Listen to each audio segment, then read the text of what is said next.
જય Dwarkadhish, welcome to દેશી mini blog. આજે આપણે ગયા જીમ, પહોંચી ગયા જીમ ને સીધી લાઈટ કરી। ઓ अच्छा ठीक है। આમાં ગદનો દરવાજો નથી ને આપણે ટપી પડી બારી ટપીને જીમ ની અંદર આવી ગયા। इतने तेजस्वी लोग हैं हमारे पास।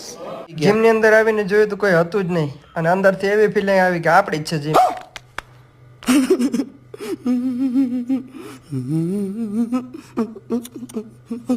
પછી ખબર પડી કે હું સૌથી વહેલો આવી ગયો છું। પછી ઉતાર્યો ટી-શર્ટ ને ટી-શર્ટ ઉતારીને આવી ગયા આપણે આપણા દેશી લુકમાં। અને પછી માર્યા 100 પુશઅપ અને પછી માર્યા ચેસ્ટ પ્રેસ અને પછી માર્યા લેગ પુલ ડાઉન અને પછી માર્યા 100 સીટઅપ અને પછી કરી થોડીક ચેસ્ટની એક્સરસાઇઝ। પછી બેક માટે માર્યા અપ ડાઉન અને પછી પાડ્યો આજની આપણી બોડીનો ફોટો અને પછી આવી ગયા આપણે જીમની બહાર। खत्म bye bye tata goodbye गया। જીમની બહાર આવીને જોયો સનસેટનો નજારો।